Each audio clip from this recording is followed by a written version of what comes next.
With Double Trouble safely settled into a berth at Bay of Islands Marina, we decided to rent a car for the day. This made it much easier to zoom around the town and collect up all of the various bits and bobs of hardware that we were going to need to finish off those last-minute jobs on board. A job that was long overdue was to fit our galley sinks with some strainer baskets. No more removing the yucky bits of gunk with our fingers. We swapped out the old shackles on our anchor bridle, as they were too small and they were nibbling away at the aluminium supports. We replaced them with some larger, custom-made stainless steel ones that were much more secure and that wouldn't chafe the lines. Access to the storage area under our forward cabin bunk has always been a pain. Our freezer lives under there and we need to access it very regularly.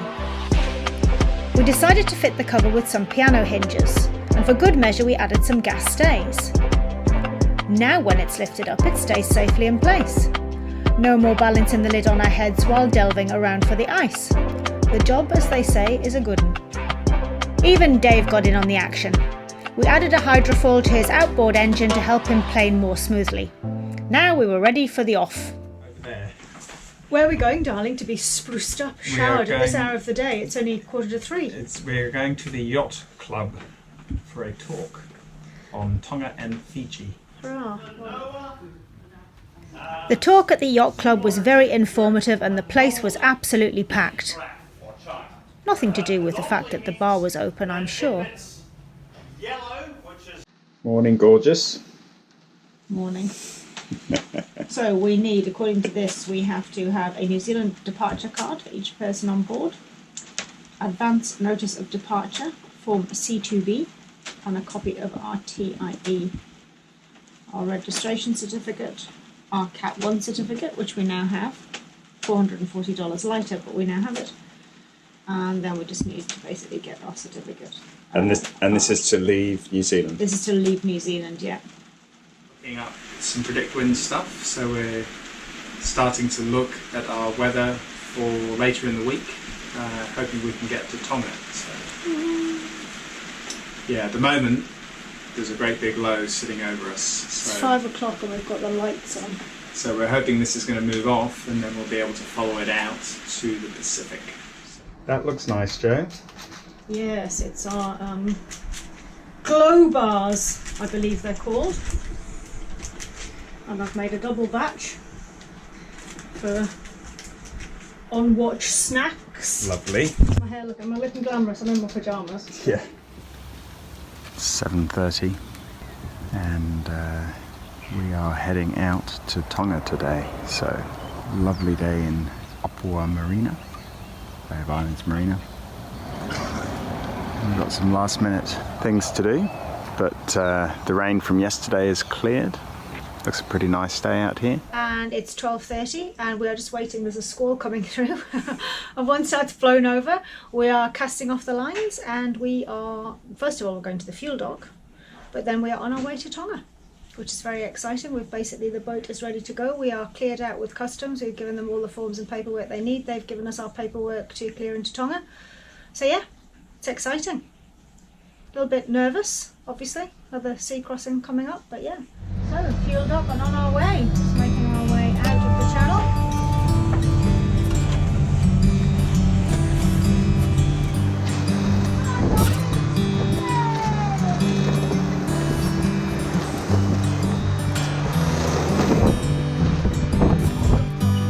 It's lovely, isn't it?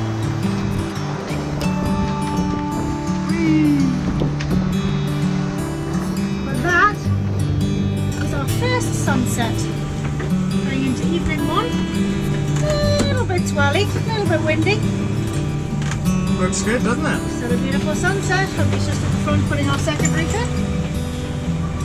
Putting the boat to bed. This is night 1 of the New Zealand to Tonga crossing. Very nice to get away from New Zealand this afternoon in fairly good downwind sailing conditions. A little bit boisterous, we were expecting that for the first day or two. It's going to be a little bit of a rougher sea state. So we've got 2 reefs in, still doing 6 or 7 knots, but we've also been keeping the boat fairly conservatively set up while we're just getting used to the crossing again. Joe, I hope, is getting some sleep at the moment. It's coming up 1 in the morning, and yeah, it's going well. So it's 7 in the morning, our first sunrise of the trip. It's been a rocky, rolly night. We've had 2 reefs in, but making good time. So quite pleased with that. Morning, my angel. Hey, how are you? It's the 17th of May, isn't it? It is. Yes. Yeah. We're just on our first overnighter. The sun has just come out from behind the clouds, which is lovely. But it's pretty ordinary, isn't it? One hand for the boat material. Yeah.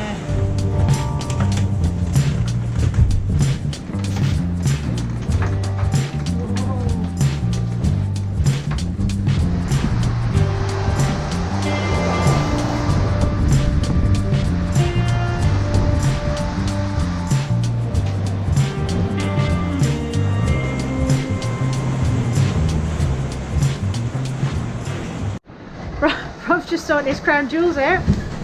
Hold on. Where are you going? I'm going to go and check the engine because that engine bay always seems to get some water in it in this type of sea. So And baby clanger goes off. We have a bilge pump that sounds like baby clanger. I'm going to go and For those of you who remember the clanger. I'm going to go and see if I can see where the leak is. And I'm going to come and keep an eye on you. What's the verdict? I think it's just because there's water in here. Like, it isn't going to come out. I'm going to come out now. Okay.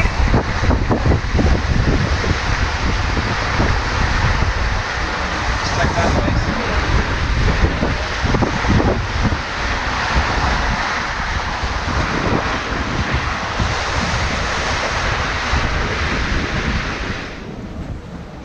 Just to show you what it sounds like when it goes off, it makes a noise like this.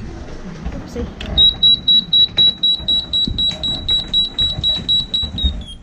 I have thus christened it baby clanger. It's slightly louder than baby clanger, but It's meant to be. all good. Yeah.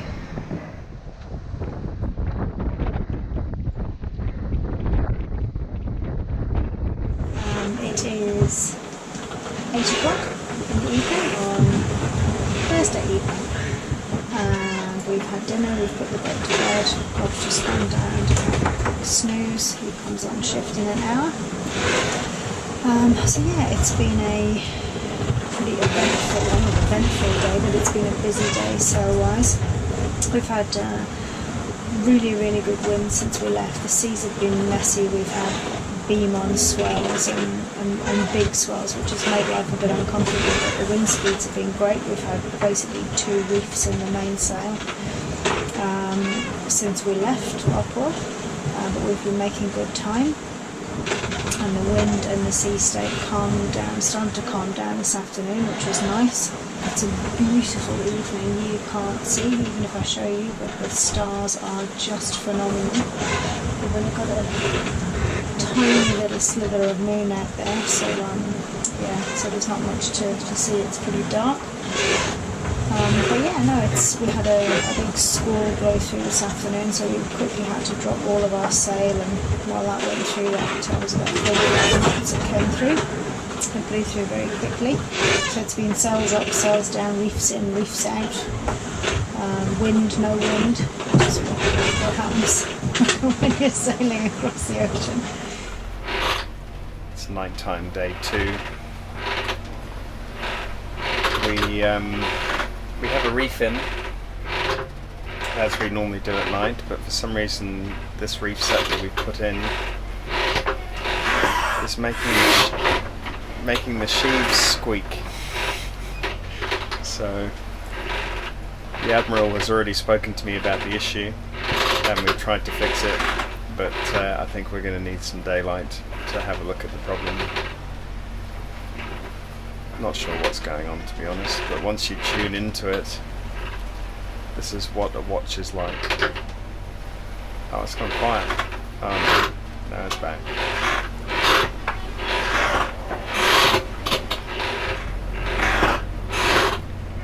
Might have to go and put some Neil Diamond on soon to drown it out.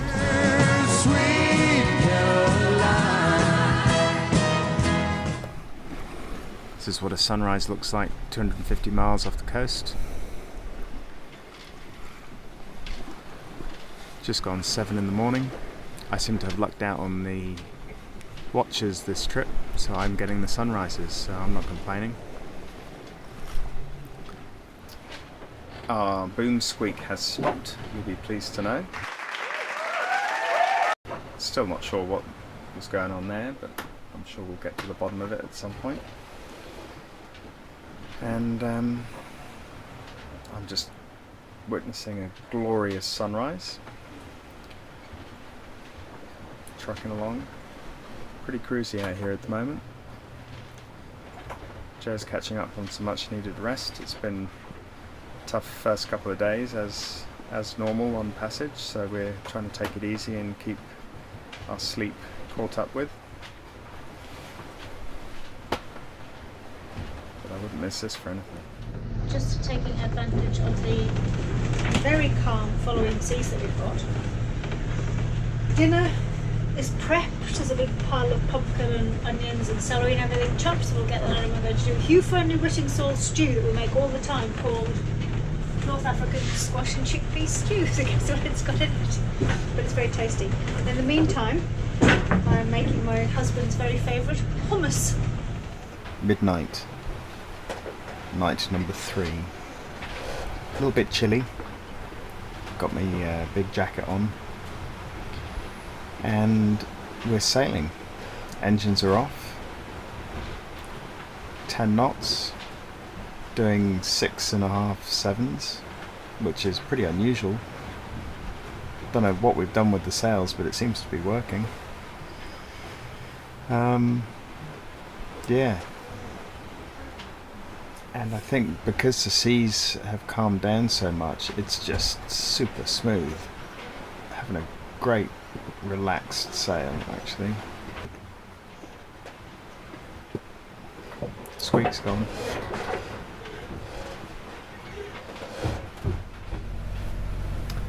Good morning on day 4. It is just gone 7. I've just come on watch a little bit late because Jo is awesome.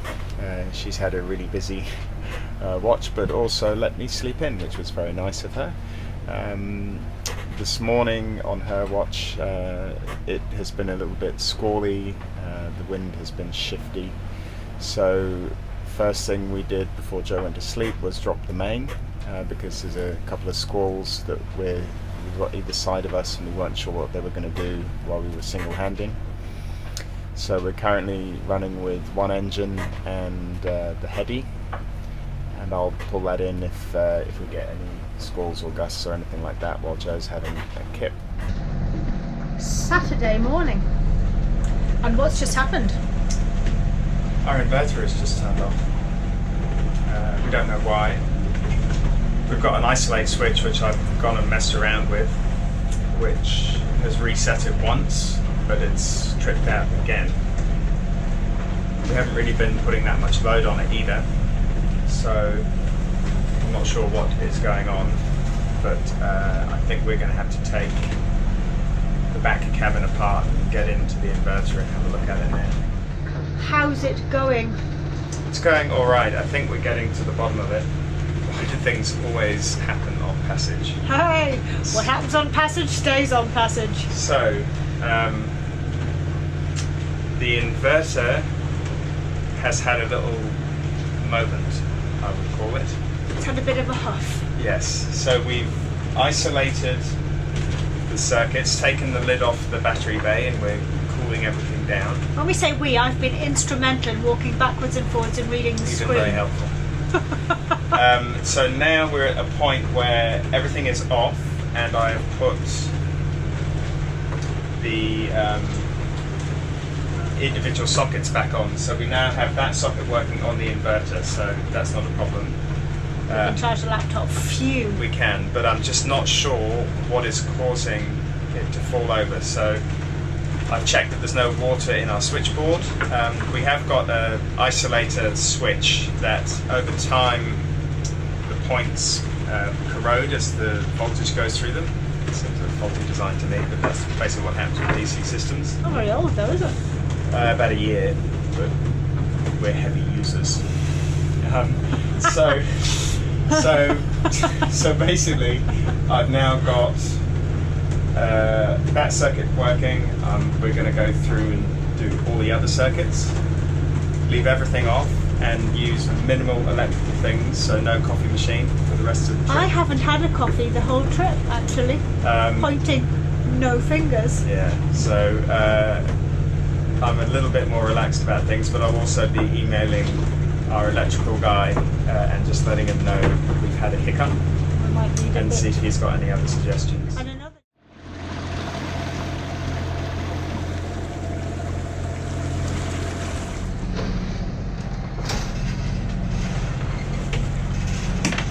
They're not doing too badly. Looks a pretty productive day, Joe. We've got some roasted sweet potatoes. We've got the quiche doesn't look hugely appetizing, but trust me, it will be. The tomatoes didn't cook very well on the top, but it's a broccoli and mushroom quiche. And behind you here, let me just bring it into shot, is a nice big bowl of coleslaw. Gosh, that looks awfully healthy. Things you can do in a calm scene. Yeah. So what do they call this? Like the dog shift or something? Watch. The dog watch. It's 1 o'clock. Is it 1 o'clock? I don't even know what time it Yeah, is. it's later than 1. Is it? Yes, it's my turn to be a watch now. I hear the engines are still on. Yes. We have 1.5 knots of wind. Oh, I was having such a good sleep. Anyway, it's my watch, and you've made me a cup of tea. You made me a cup of tea? I bought the kettle. It looks like you've made me a cup of tea. Oh, you haven't even made me a cup of tea? That's shoddy. It's morning of the 20th, 4 days at sea, 90 odd hours, and the last 36 of them have been motoring, which is fine. We've done the fuel calcs a couple of times. I've checked them, Joe's checked them, and even if we motor all the way from here, we'll still have enough fuel contingency for another couple of days. So fortunately the sea state is really calm, and it means that we can just use one engine at 1800 RPM, which is about 2 litres an hour, so fairly frugal, and we've got 400 litres on board, so it's all looking good from that side. On the weather, it does look like there is a bit of a low coming across the area that we're going to be in around next weekend, but we're still hoping that we can time it so that we can get maybe a day at Minerva. So we're just making some bread and watching some Netflix, and our inverter is now working but keeps shutting off, so we've had to get the generator out.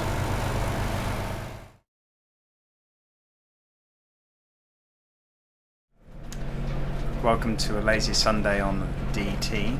Duvet day. We have spent the day looking at our weather situation because we've realised that there is a bit of a low happening, and various information that we've had from our weather router and also from Predict Wind is showing that we should swerve Minerva Reef. Getting there shouldn't be a problem, but if we want to be there and stuck for a week, Yeah, getting out might be an issue. Then that's what looks worse. It's going to go through pretty quickly, but then the winds after that are going to take a while to come round to the direction we need to get to Tonga. So we could be at the reef. Who knows? We don't know at this stage. So. And the whole point of going to the reef was a nice weather window, and that we can chill out, do some diving, and do stuff off the boat as well, which we won't be able to do. So it's not the end of the world. It's one of those things when you go sailing, you're next time maybe. We would rather be in Tonga, having a nice cold beer when the low comes through. Yes. And in other news, I looked at the calendar today and went, oh, it's May. It's 21st of May. 2 years ago, or around about 2 years ago, someone's going to look it up and tell me I'm wrong, we were at the Sanctuary Cove boat show, thinking, oh, we should look at what boats we might quite like to buy. So we've done quite a lot in 2 years. Yeah. Here we are on our second ocean crossing, heading up to Tonga, having come from Brisbane, and done a wee bit of coastal stuff before that. So yeah, the 2 years, it doesn't seem like 2 years, it seems it's gone really quickly. Yeah, it does. So we're quite proud of ourselves, aren't we, really? 6,000 miles, and really we've only been on the boat for just over a year, so yeah, I'm saying we were that's 2 pretty years since respectable. 2 years from starting to look at boats until today. So yeah. That was our 3-year plan, wasn't it, 2 years ago? Yeah, we had a 3-year plan. Three-year In plan 3 years to- we'd buy a boat. Yeah. So We were never known for our patience. no, just get out there and do it if you want to. Just do it. I highly recommend it.